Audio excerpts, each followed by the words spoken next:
On Capitol Hill today, which came down from the Supreme Court.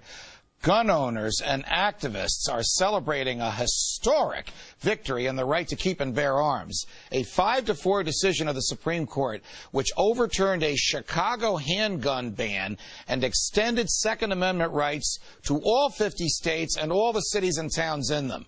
Joining me now on the heels of their victory in the case of McDonald versus the city of Chicago, our attorney Alan Gura and his client Otis McDonald. Mr. McDonald, congratulations on this victory. Why did you have to sue the city of Chicago for the right to protect yourself, a right that we all thought we had guaranteed 230 years ago? Well, first of all, let me thank the Lord for giving me the endurance to deal with a case like this and to endure what I've had to endure to get here. Let me thank the attorney, the lead attorney, Alan Gura, and the Second Amendment Foundation, Alan Gottlieb. Right. I want to thank all the people that contribute, that give me courage and supported me in this, supported us in this, the rest of the other three plaintiffs, for instance. But the reason why I had to sue, because I had no other alternative. The gangbangers and drug dealers were taking over my neighborhood. They were taking over me, literally. And I was being threatened. My house was being broken into constantly.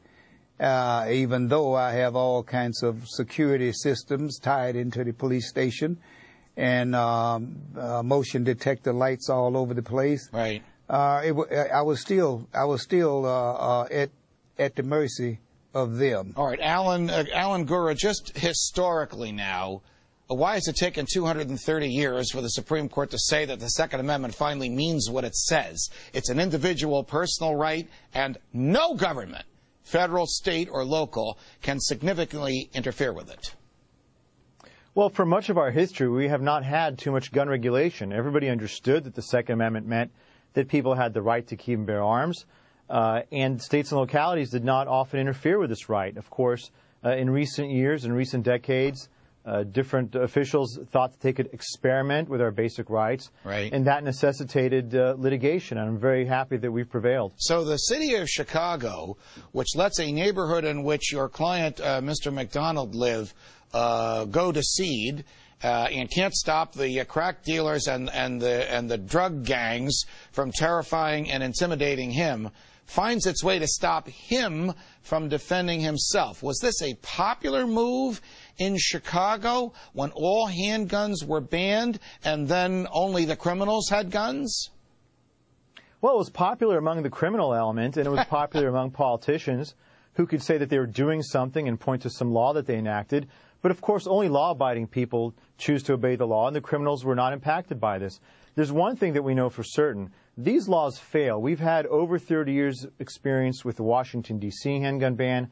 We've had a very long, sad record of experience in Chicago with its handgun ban. And we can say unequivocally that these prohibitions completely fail at making people safer. In fact, they usually make the crime rate worse. But even if... Go ahead. Go ahead, Alan. Now, even if challenging the law is unpopular, even if people could make a policy argument that perhaps it's better that we get rid of all the guns, we do have the Second Amendment that enshrines the policy choice in our Constitution. And if people don't like it, then they can amend the Constitution. But the Constitution is the law of the land, and it does make the policy choice that people have the right to defend themselves in their own homes. Mr. McDonald, you took on one of the mightiest political machines in the country, the Chicago machine. It has produced two very Titan-like mayors, each named Richard Daley. It has produced the present President of the United States of America. What kind of political or social heat did you take because you took on the machine and now beat it in the highest court in the land? Well, both mayors I have voted for the length of their time in office. And I don't have anything personal against either of them. It's just that I would like to live in peace. I would like to live out my days, the rest of my days, in some kind of secure environment. And in order to try and do that, I had to do what I had to do. I'm sure he will do what he has to do too, also. Alan, are any regulations left? I mean, this doesn't get rid of registration or assuring that lunatics or ex-felons get guns, does it? No, it doesn't. Of course, the city can continue to regulate guns in the public interest. However, they cannot enact regulations that simply are meant to interfere with law-abiding people's desire to exercise their constitutional rights. So we hope that the mayor and the city council will take this decision seriously, that they will go over their laws and make sure that their regulations conform to the Second Amendment requirements. All right, now, and if they do that, I know you're both from Chicago, but this obviously is a nationwide ruling.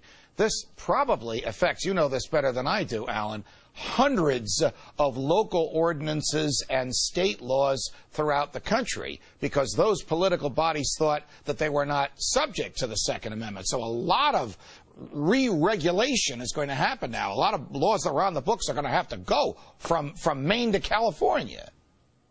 That's correct. There are many laws that need to be re-examined, and those laws that serve no purpose other than to interfere with people's enjoyment of their constitutional rights are going to get struck down. Those laws that make a great deal of sense, for example, keeping violent lunatics away from guns, those laws are not going to be endangered by this ruling at all.